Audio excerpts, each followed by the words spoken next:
Watch you two get with the music. It's Gerald Glassford coming right back at you here for Lakers Fast Break. Pop Culture Cosmos, where we cover the latest news and trends in pop culture each and every day for you right there on Facebook, plus twice a week, wherever you get your podcasts. Inside Sports, Fantasy Football, and Game Source. We truly appreciate everyone out there. Listen to all of our great shows. And if you can, please give us that magical 5-star review wherever you get your podcasts. Plus, if you could share, subscribe. That's right. Subscribe today to get the latest notifications on when we go live on the air each and every time out, whether it's NBA observations, Lakers Snack Pack, Lakers History 101, Do You Know Your Lakers Trivia, and more, including our world famous Lakers post-game wrap-ups. There's no better place to go than right here at the Lakers Fast Break, and if you subscribe today, you'll get the latest notifications on when each of our shows go on the air. So thank you for joining us, and thank you for subscribing in advance right here at the Lakers Fast Break. Plus, our good friends at LakersBall.com. Go ahead and check out Ox 1947. You know there's still a euphoria going on at LakersBall.com over the awesome game and performance in the clutch last night by LeBron James. So check out what they're saying today at LakersBall.com. Plus, if you really want to help Joe Soro out, and no, don't come down looking to fight Joe Soro. That's not the way you're supposed to do it. Go to Sinblades with the Y.com, and buy from Joe Soro instead of try to beat up Joe Soro. That was last night. So now you should buy a new lawn today from Sinblades with the Y.com. Plus, also every Friday, including this Friday, Magic Man in the morning. It is Magic Man in the morning as he goes ahead and gives you his thoughts with a morning coffee on what's going on in the NBA and the Lakers. Go ahead and check it out on the Lakers Fast Break channel. There will be a substitute this Friday, but there still will be a Magic Man in the morning. Plus, our good friends, John McCallion, on his YouTube channel. He dropped a video today, so go check it out. Like and subscribe after you watch this one. Also, our good friends, Lakerholics.com, the number one Lakers blogger that's out there, Laker Tom, and our good friend, Jamie Sweet, who's been fishing it. That's with the PH. Yes, the band. Fishing it lately because he's been checking out their latest concert tour. Go ahead and check out what they're doing today at Lakerholics.com. Plus, a good friend, Stone Hansen. Big shout out to you, my friend. Upside Swings NBA Draft Podcast. Go ahead and support it today for your latest news and notes on the NBA Draft. And if you could do all of that, it is sincerely appreciated. Well, NBA Observations is here for a Tuesday night. And I'll tell you, 3, not 1, not 2, but 3 elimination games as 3-team seasons were on the line. And I thought personally that with all of those home games for the leading team, I thought it was going to be 3 routes and 3 goodbyes really easily. But I'll tell you what, all 3 underdogs came out with some heart today, including not my friends, not your friends here at Lakerlands, but still the Paul George and Kawhi Leonard-less Clippers, who were down by as much as 20 late in the third quarter and still came back to make that game very, very close. But unfortunately, they couldn't get it done for them as their season ends. So it's 1-2-3 Cancun for them as they lose to the Phoenix Suns, who advance on to the next round, 136-130. The Denver Nuggets at home, behind most of the game to the Minnesota Timberwolves, did pull it out themselves in the final minute, 112-109, with a last few second free throws by none other than Nikola Jokic. And then last but not least, also coming down to the wire as well in 3 exciting games. This has been a really good playoffs overall, I think, in my opinion. And it just, the Atlanta-Boston game is no doubt about it either, because it was a great, great finish indeed with Boston up by 1, but leave it up to Trae Young to bring it home with a 28-foot three-pointer right there with 1.8 seconds left as they stay alive as they head back to Atlanta with a 119-117 victory. And here today to talk about what's going on with the NBA, plus, of course, a preview for tomorrow's very important Game 5 Good man indeed. You got to go ahead and check out what he's doing today as Ox1947 at LakersBall.com. Plus, also as well, his awesome company, Simblades with a Y.com. It is Joe Soro. And Joe, great to have you here, my friend. You know what? I will give it up to all three teams. They all that law, that are had their seasons on the line. They all came out with heart, and even when they were all three of them were down double digits at some point in time in those games, especially the Atlanta Hawks and the Clippers. Both of those teams really made it back, but in the case of one, they did it and they move on to another game, and in the other case, in case the Clippers, it's 1-2-3 Cancun for them. I concur with this sentiment from Search and Destroy in our panel here about I actually found myself feeling bad for the Clippers towards the end of the game. A little bit. Because they were playing very, very well, and Ty Lue coached very well all season. And they were missing two very big weapons. And I don't know if Phoenix still wins the series or not. A little bit of me tells me if you have a healthy Kawhi and a Paul George, I think the Clippers beat Phoenix, but we're never going to know. In the end, the curse of the Clippers will continue. Gonna clip. Yeah, clips are going to clip, whether it's indirect or direct. It's just what it is. It's science. And I'll leave that at that. Otherwise, I'm going to sound like a sour grape type. And I honestly, I really don't give two craps about Phoenix or the LA Clippers. I even had my kids asking me, like, well, Daddy, who do you want to win? I stood there. I was staring at the TV for like 5 seconds going, I don't really care. My wife asked me the same thing. I just had it on in the front room, and I'm like, I don't really care either. It's just, and the sad thing today is I had an abrupt change in schedule where I had to actually leave the house again while I was watching the Dodger game. Dodgers were down 7-3. They end up winning. The Celtics were up 13 with 6 minutes left. Yes, they were. And then I missed Trae Young's 3. And so it's one of those things where all the good games, I watched the tail end of the Minnesota-Denver game at least. I was on my phone in the car. Jokic missed a free throw to give him a shot at a 3, and Ant-Man was just a couple inches too far on that shot. Otherwise, it would have swooshed. Very, very interesting sports day. I'd say it was pretty exciting if I had a chance to actually watch the shows or the games, but again, duty calls throughout the day. But I do agree that the games have been exciting. I think the games have been pretty competitive. We haven't seen really. I was anticipating the Celtics blowing out Atlanta after the first 2 games, but Atlanta's battling back. Atlanta's showing some heart, and Trae Young is kind of discombobulated as he is during the regular season with the coaches and just overall kind of setup of the team. Boy, does he show up in the playoffs. Jeez. Yeah. I'm going to be watching that series. I'm kind of now that they're going back to Atlanta, that's going to be an interesting game. Do they win it? The pressure's all on the Celtics now. But do they have pressure? Yes. Do they feel the pressure, or did they just say, he got lucky with a shot, we'll whoop him in Atlanta? Well, for whatever reason, this team gives the Celtics problems. They give them problems during KG and Doc's era.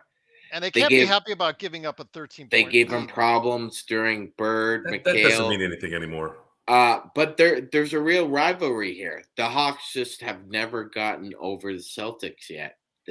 That just has not happened yet. Dominic, he dropped 56 or something in the That Garden? duel was like if anybody has an afternoon where they've got 3 or 4 free hours and you want to watch, like Gerald was saying, a fantastic basketball game where Dominique Wilkins duels against Larry Bird. It's a top 10. That game was NBA hilarious. Cliff Livingston some of you who've watched the NBA the last 30 years will remember Cliff Livingston was a 53 role player for the Bulls, but before then, he Hawks. was a Hawk, and there's footage of Bird making these impossible shots, and Cliff's like, while Bird's hitting the shot, not Dominique, Bird. And I think they got fined. I heard they got fined for it. I'm like, I kind of don't know how to react to that. Like, I could see why management would be mad. They're like, what the hell are you doing cheering for the other team? And then at the same time, you're like, dude, they've never seen. Look, those of you who didn't watch Bird play back in the 80s, I saw the tail end of it, but I saw enough to remember it a little. Larry Bird is like Dan Marino of that era. What does that mean? Dan Marino was doing things that quarterbacks now do. He was doing it in the 80s. So all these Steph Curry, like, where did that shot come from? Larry Bird was like 40 years ahead of all these guys. That's why he's Larry Legend. So all these shots and all these just ridiculous, skill sets were that you see today, even though he wasn't athletic, he was an anomaly at that time. No one really played like him. So it's not a surprise that it was even more of a surprise back then in how he played, because really no one else played like him. I think Isaiah Thomas's mother said that something about his jump shot. He said it was the shot of death, something like that. It was like the jump shot of death.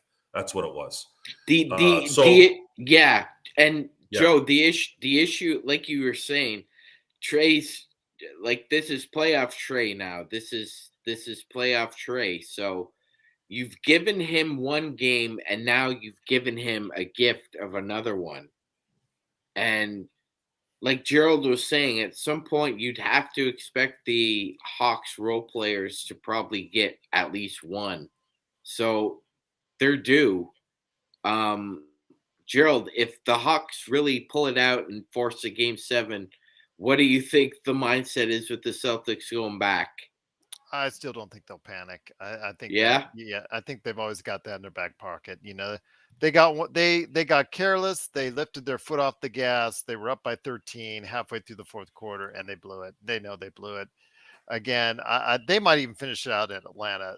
Those wings are really strong. Tatum and Brown are really just two guys that are really hard to go ahead and defend against. So they cause nightmare matchups for everyone out there. I think the Atlanta Hawks have been trying to do the best they can with the personnel that they have. And to get 2 wins off of Boston, I think was really a surprise for me. But you know what? That's more power to them. If they take another one, I still don't think that they could win again in Boston. But we'll see. The other 2 games, though, again, all these games are really. This first round has had some real doozies between the Kings and the Warriors. Of course, the Lakers and the Grizzlies. We've seen some good close games, even in the Brooklyn-Philadelphia series. The games in Brooklyn were right down to the wire as well. So I will say again, this has been a great first round of playoffs. Also here today is a good man indeed. It is the madman from Toronto, the guy who just can't get out of Toronto traffic unless it's for some other reasons, which we will not go into on today's program. It is the Magic Man himself, Sean Grice. And Magic, great to have you here, my friend. I want to ask you, in the game, of course, you got the Hawks trade jersey on, and everything's great. And it's so funny because Adam says, I thought the Lakers should have picked up Trae Young. He came out 5th that year, I think, in the Luka draft, I'm sure. And then I don't know how we would have been able to pick him up, but I guess hindsight's 2020 on that one. Defensively, he still is, very deficient on that end. But you can see when he's got his attitude right and his mindset right, he can really do some damage. Yes, Gerald, absolutely. Not in the same mold, obviously, but looking at his defensive limitations, you're trying to build a team with a superstar who's just a virtuoso offensive player and very limited defensively. So in that mold, you're basically looking at like an Allen Iverson. So when Larry Brown and the Sixers were developing a team around him, they put him with a big, and they made sure that he had a lot of length on the wings. And like you've said, Gerald, Atlanta has tried to surround him with that type of personnel. Now, obviously, not to the skill set that the Sixers were. That team went to a finals, but they're trying to put as much support around him as possible, Gerald. He And would be killer on Milwaukee. oh wow, would he ever? Would he Yeah. ever? Yeah, that team's likely winning 65 plus games a year, and probably getting to final after final if he was on a team like that. But alas, he drew the Celtics, and like you said, Joe, it's conceivable the Celtics just wrap this thing up. I will say this though: if Atlanta comes out and really starts scorching Boston from deep and is able to get dribble penetration, they might get spooked a little bit, Gerald. They might. I agree with you. I think eventually the wings are just superior, and they'll just likely be able to take over and just surround them on the perimeter and collapse and clamp them down. But you never know. Atlanta could put a scare into them.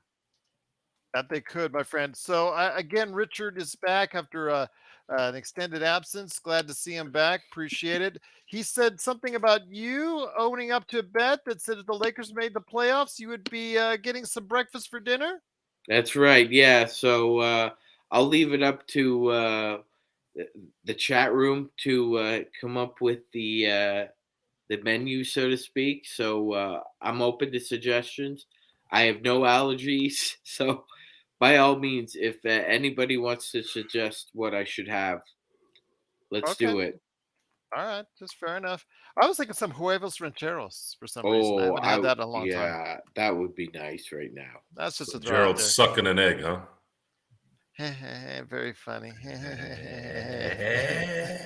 Once again, it is NBA Observations. It is Joe Soro, Mr. Funnyman himself, and also Sean Grice, the Magic Man indeed.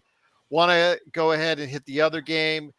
A team that's gone under a series that went under the radar because it was pretty much essentially done after 2 games, but they did come out with a last second hope for Anthony Edwards to try and hit that shot. You mentioned earlier, Joe, when it comes to what you're seeing with Denver and Minnesota, you saw that series finish. Minnesota gave them a little bit of trouble in the final 2 games. Your thoughts, though, on Denver as they move on to the second round? You're now keeping a closer eye on Denver and Phoenix.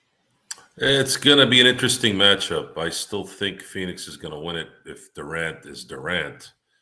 However, a debilitated Clippers team scared Phoenix a little bit in a few of these games. Now, I know sometimes the effort might not be all there, thinking, "Oh well, they're down." I know that happens. I'd say within a couple games, you'll probably get an idea of how that series will go. I'm anticipating Durant kind of going off here against Denver, knowing that you can't really be laxed with that team. I'm going to probably go with Phoenix beating Denver at the moment, and then how things play out the rest of the way we'll have to wait and see how that goes. So why are you leaning that way? Let me ask you that. Why are you leaning? Because the same reason why LeBron James won the game last night. Durant is of the same ilk. When it's playoff time, those guys seem to show up. And you're not going to have to depend on Chris Paul, who seems to get worse as the playoffs go. And then Devin Booker has a issue with focus when he's flustered. And DeAndre Ayton isn't that type of player anyway. So now you have Kevin Durant, who's had that experience, who's been in these deep runs and been able to come through. And I'm going with the guy that's capable of winning a game by himself in a lot of cases. That's just what my feeling is. If Denver ends up playing good team basketball and I guess, showing what they were showing beginning of the first half of the season, then yeah, it'd probably be a little easier for them to win the series. But and I picked Denver to go all the way, but I also didn't know Durant was going to be in Phoenix at the beginning of the season. So it's easy for me to stick with my pick, but there's too many working parts now that are starting to get put together here, not only with the Lakers kind of coming up and then Golden State doing, not just Durant tonight, or I should say Durant in the next series, but look what Steph Curry did. Look what LeBron did. These guys don't win. They don't win these games if they don't go LeBron and Steph Curry. They don't win these games. This is prime time. This is when the superstars make their mark. I don't see how it's going to be any different with Kevin Durant as long as he's a healthy guy. That's kind of what I'm going to be looking at there. And the last game for the evening was the Clippers and Sun. Sean, Richard says, Gerald, Clippers doing a good job running LA with their not winning a title yet. LOL. They still don't move into the new arena for another couple seasons. It's still looking like, I had said at the beginning of the season, while Joe said he thought Denver would go all the way, I said if the Clippers weren't going to win now, they're never going to win. And I'm now holding to that fact, is that now that they've gone and sung 1, 2, 3 Cancun, I think it's time to say, you know what? I think the curse of the Clippers is real. And this current formation of PG and Kawhi, whatever rounded and well thought out roster you think you have going this season, the curse of the Clippers is just too strong. Go ahead, Sean. Too strong. There's way too much history mixed in with that juju now to have the formula changed. The formula is the same with them. We've been talking about it since the dawn of time, basically, with this team in LA, and they just find a new way, Gerald. They seem to have a collection of very good players, but it just never comes together. No, it never comes together. You they made see the conference finals once. Once, yes, and they didn't last too long. That series wasn't a long one. Yeah, it was just. It wasn't it because Kawhi was injured there as well. Yes, it was.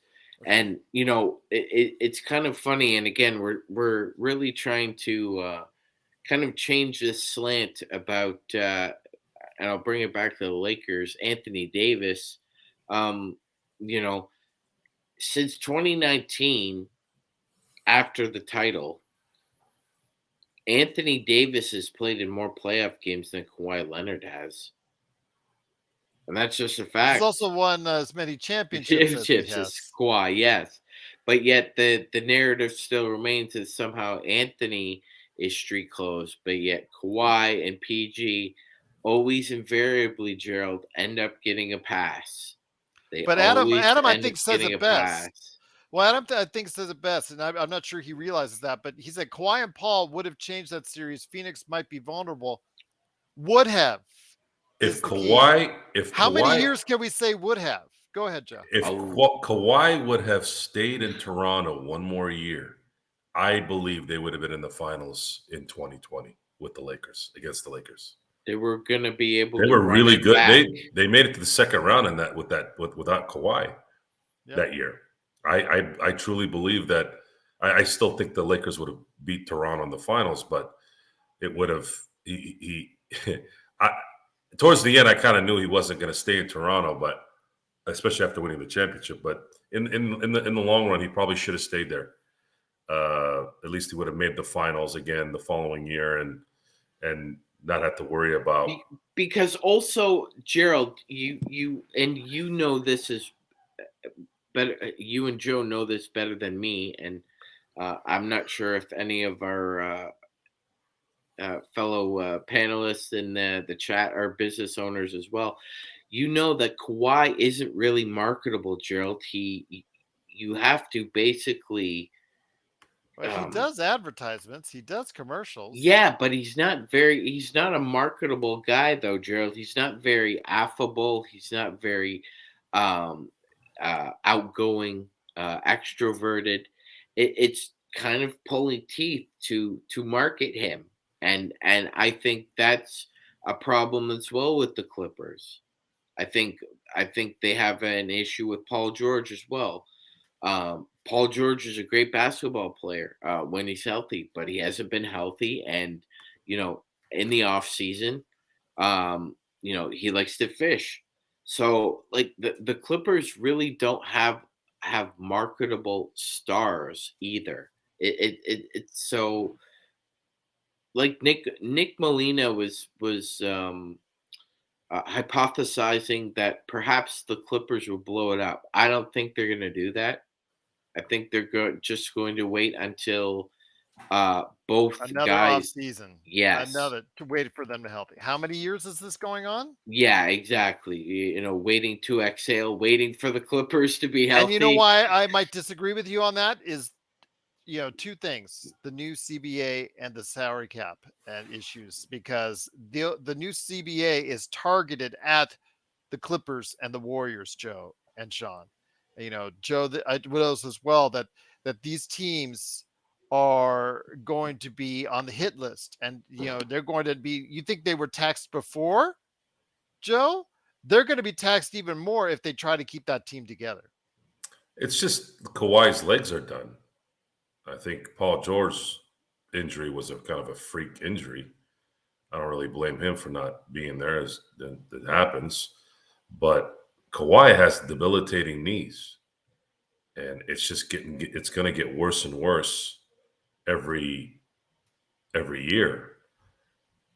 I don't know if you can necessarily trade him. If you blow it up, you'd have to blow it up completely. Which, do you blow it up, or you maybe just hope that the 10% chance that you'll get Kawhi healthy by the end of next year, maybe you'll have a shot. That's pretty much what they're probably going to have to do.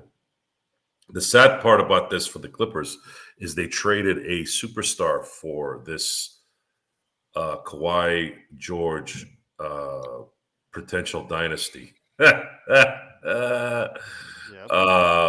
And look at him now in Oklahoma City. And now you have to look back in probably 2 years going, Jesus, what the hell did we do? Why didn't we just wait a little? But that's hindsight's 2020. They probably thought they'd get to a finals at least with those guys. They had their chance in 2020. They had a chance to have one of the more epic Western Conference finals, LA versus LA. I was looking forward to it. Magic jinxed it and ended up going the other way. But it's your problem. You've beaten the Lakers in the regular season extensively, but the Lakers still have more championships than you in the last 11 years, 12 years, 13 years. Why is that? What are you doing over there? I don't know. But once again, it's NBA Observations. Thank you so much, everyone, for watching and listening. It is the Lakers Fast Break. So we have one part of the Western Conference second round already set, with the Suns and Denver Nuggets going at it starting this weekend. We also still have the other part of that equation still yet to be done, still yet to be determined, as we have a Game 5 coming up on Wednesday for both the both the Warriors and the Kings, and also as well the Lakers and the Grizzlies. Those two teams are going into Game 5 looking really, really, in the case of the Kings, we're very nervous about the status of what's going on with De'Aaron Fox. And then you have the Lakers going into Memphis. Your thoughts on this, Sean, when it comes to you first, my friend, previewing tomorrow's action? A lot of people are just counting out the Lakers already. They're saying, oh, they're going to just go through the motions, get beat by 20, and just try to win it at home on Friday. Your thoughts on this, my friend? Is there any doubt in your mind about how the Lakers will play on Wednesday? Yeah, Gerald. There's an old saying, right? Don't get too close to fire. So I don't think they should play around here. People are saying, just gonna go through the motions on Wednesday and see how it goes and live with the results. No, no, no, no, no. You want to try and close them out as soon as possible. Any opportunity to be a Venus flytrap here and just shut the door, take it. Take it, because I think Gerald, I think they're going to leave the cracks open. I expect them to be a hostile barn and the crowd to be jacked up. But I think a lot of them in that locker room are a little fragile. And I think you can take care of that fragility by just pounding them into submission in the paint again, like they did in game 3. I think there's a similar formula that can be had there. Now, I don't expect Memphis to shoot as badly as they have from the past couple games. And obviously, they're going to have the favorable whistles because they're at home. But I think if the Lakers can hold the paint and withstand a run or two, I think they can just finish them off in 5, Gerald. I think it's going to be difficult. I really do. But I also think that they can make a game of it if they just stick to the formula. Now, if they dick around and they're just tiptoeing through the tulips like the Tiny Tim song, then I think it's going to be, yes, like you said, Gerald, a 20 to 25 point ass whooping. But I don't expect the Lakers to come out passive aggressive or underestimating the danger of a wounded Memphis team. One of the things, though, I do want to ask you, Joe. Thank you, Sean, for that great insight. And one of the things I want to ask you, Joe, is you've heard from Sean his thoughts. I'm thinking if the Lakers can at least keep it close.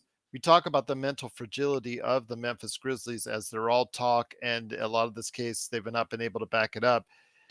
I think if the Lakers can keep it close in the second half, my friend, I think the Lakers can ultimately go ahead and maybe sneak one out.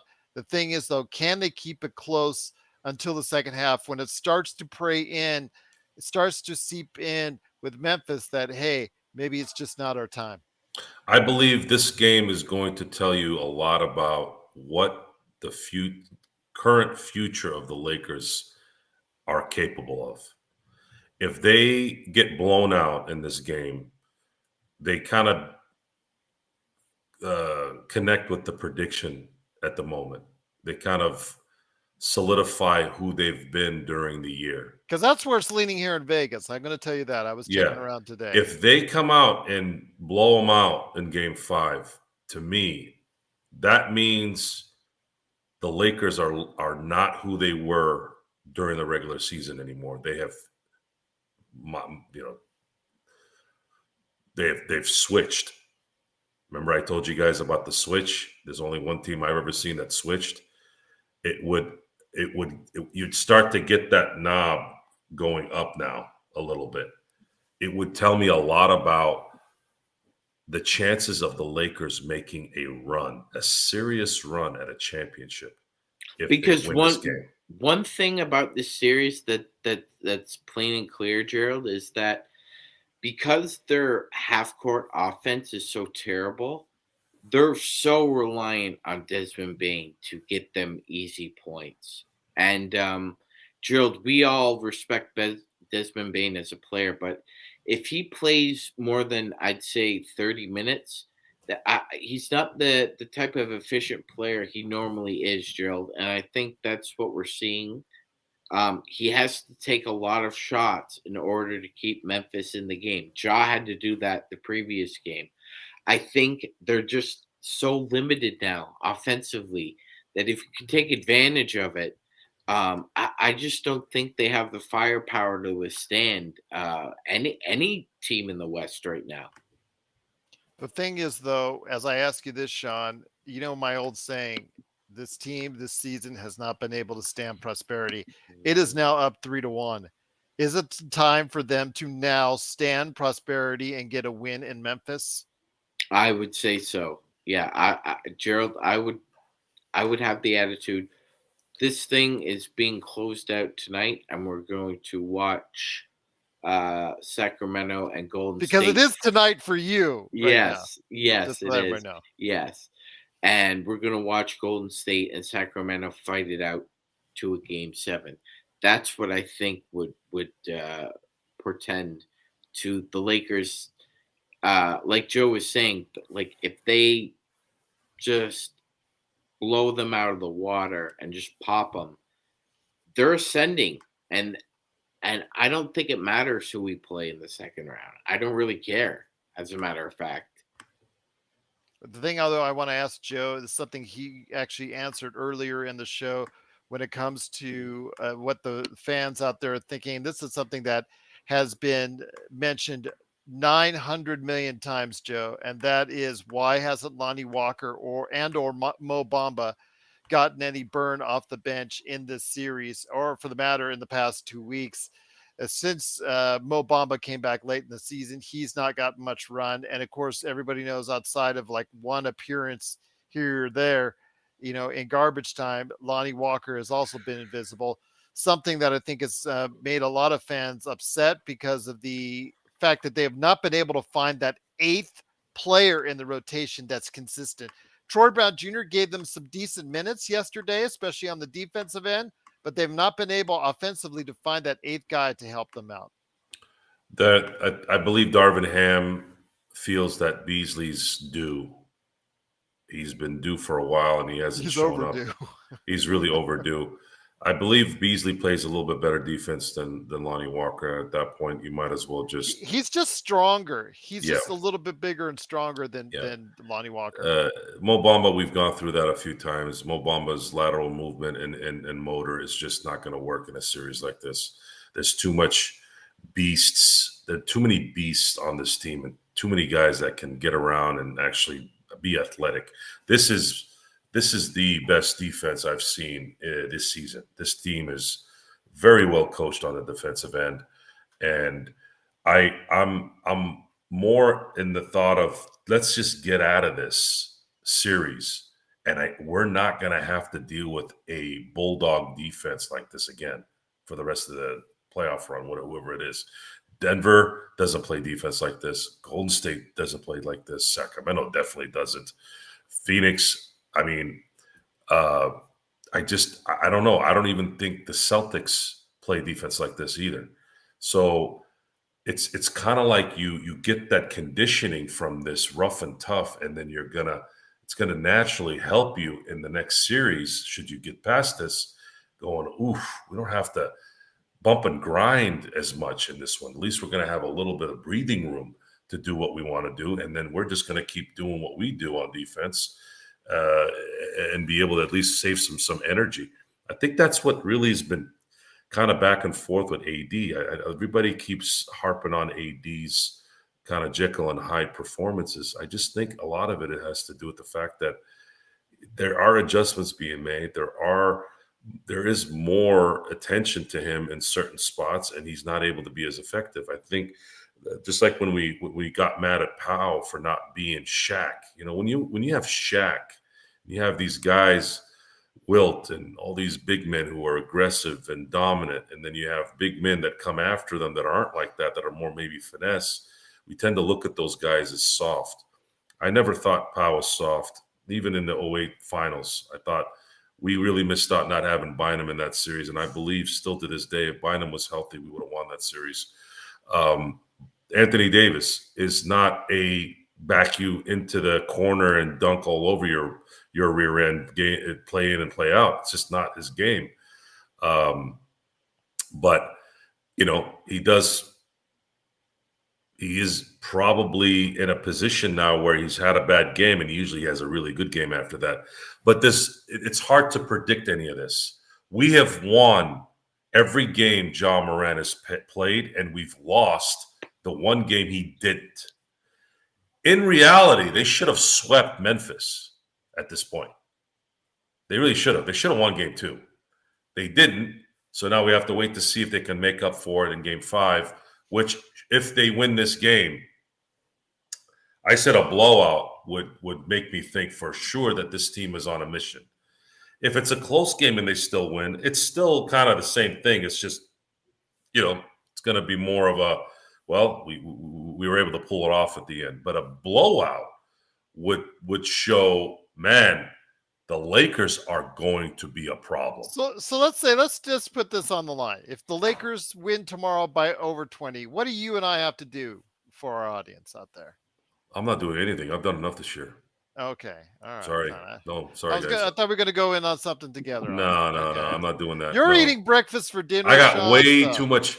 I got way too much going on. I don't have time. That Buffalo challenge was, I mean, when you want good quality stuff, it takes time to prepare. This is not a. If you want things to work well, you don't want to half-ass it. I had a guy there with cameras, and I still have to get this stuff set up so I can send it over to you guys so you guys can see it. But it was perfect timing. They cooked. I mean, the wings were so delicious. It made the heat tolerable. I seriously, I talked to the manager. I said, dude, I don't know what you guys did. I've eaten here before. I enjoy the wings. Actually, there was a little lull after Arby's bought them out, and I think they fixed the problem. I think they kind of went cheap on the wings, and I wasn't eating there for like 2-3 years. And I think somebody caught on and said, hey, we got to bring back the old wings, man. We're getting slaughtered by all the reviews. These wings were really good. I mean, they were really good. And it was a task. I had to prepare, and my phone does not stop ringing. In other words, during the day. Joe says he has to do a lot of schlepping in order to make. I got to schlep all over the place to prepare for this stuff.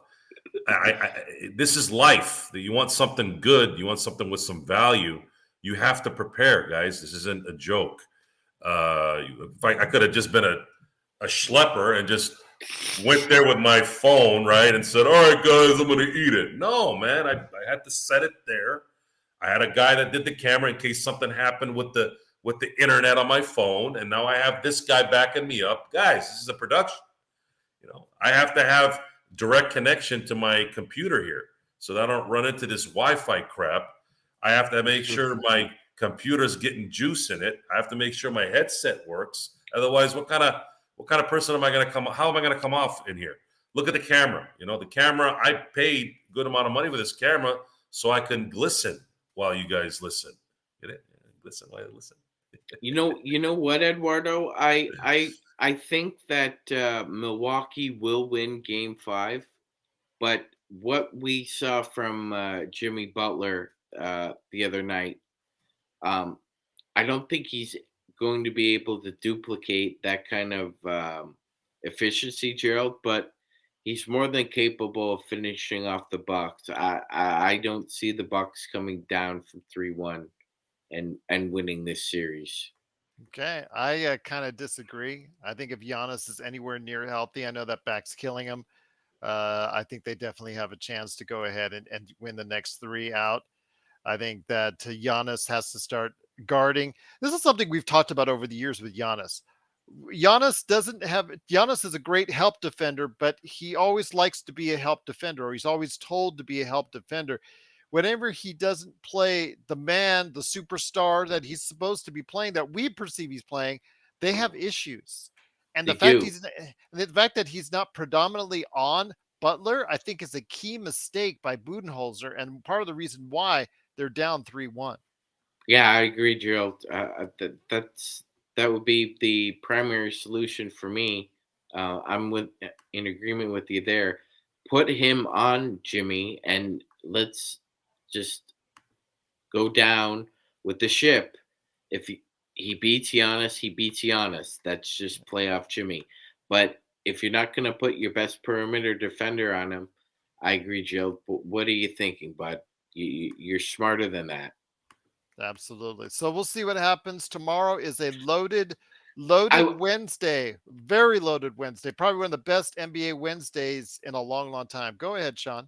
Yeah, Gerald, I was just going to say, as far as the Denver and Phoenix series, I think the longer that series goes, the more it favors Denver. Denver's just a deeper team.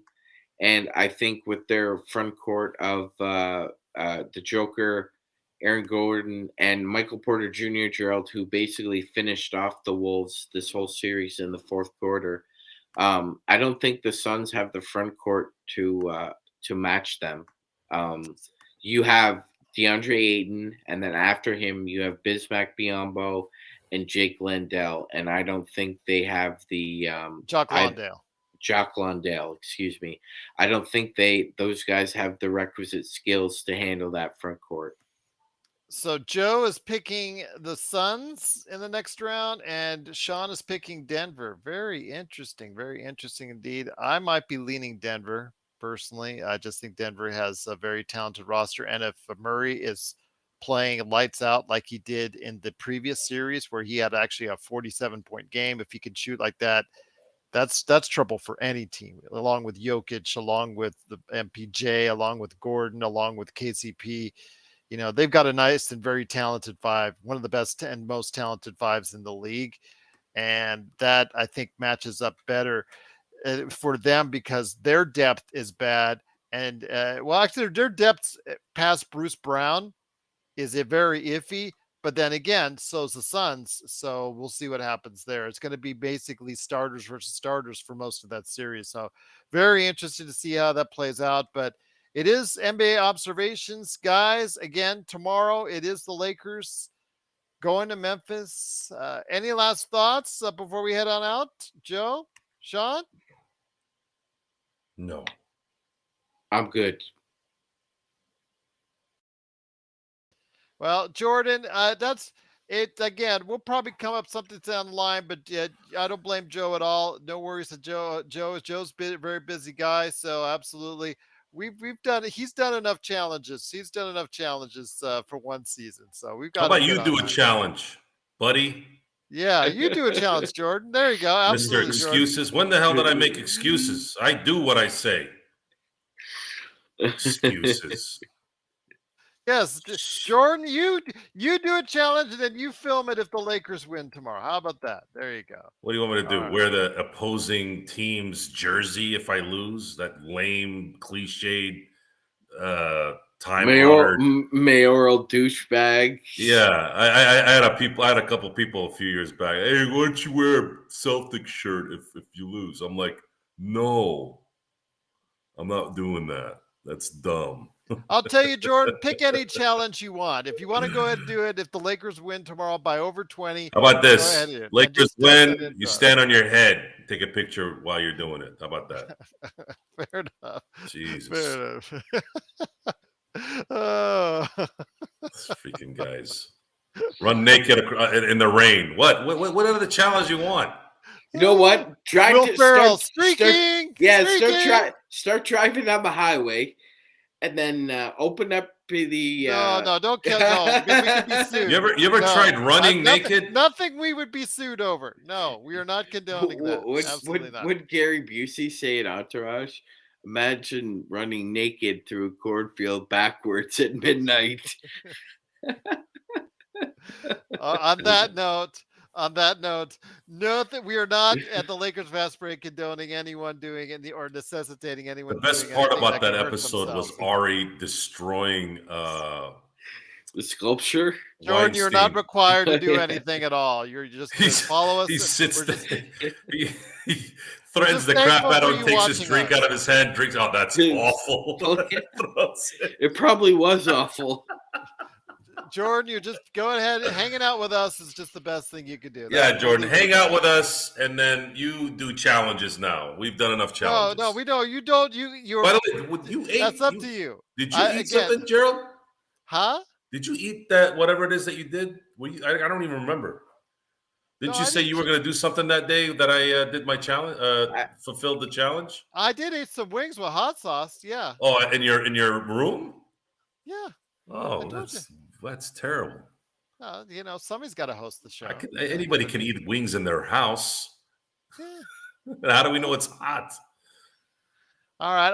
I'll tell you what. If the Lakers win the World Championship, I will go ahead and put some more wings on the air, and I'll put some hot sauce on the air as well, just for you. The Lakers win the championship this year. There you go. All right. And I'll own up to the bet. and it's I gotta on think about tape. that one. It's on camera. It's on film. It's on YouTube, or whatever you want to say. Old school saying it on film, on tape there. So you know what? It's on YouTube. So there you go. I said it. If the Lakers win a championship this year, I'll have some hot wings with some really hot And sauce. we need something more original. I'm sorry, that's unacceptable. Well, that's that's the best I can do on short notice. That's off the top of my head. How about you you know what fly I'll to do? Okay. How about you fly to Toronto and video while being in traffic? Oh, No, I'll let Sean do that. you know what? I just got a brilliant.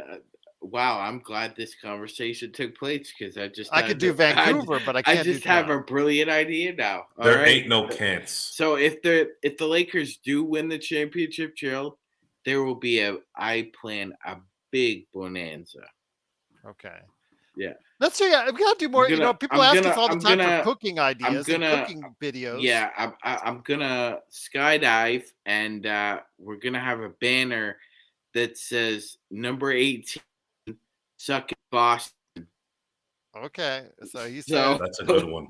That's a good one. Okay, so you got to skydive and have a sign that says 18. Yeah, I gotta make sure that the banner's big enough and strong enough for that. Okay. But yes, I just got it. So yeah, if the Lakers, if this happens, this is happening. Okay, so if the Lakers win this season, is that correct? Okay, all right, there you go. That's a good one. I'll just eat some wings with hot sauce, and you can fly out of an airplane. God, that would be epic, wouldn't it? Yes, that would be epic indeed. Jeez. We got to get it on camera, though. Yes, we got to get it go. Oh my God!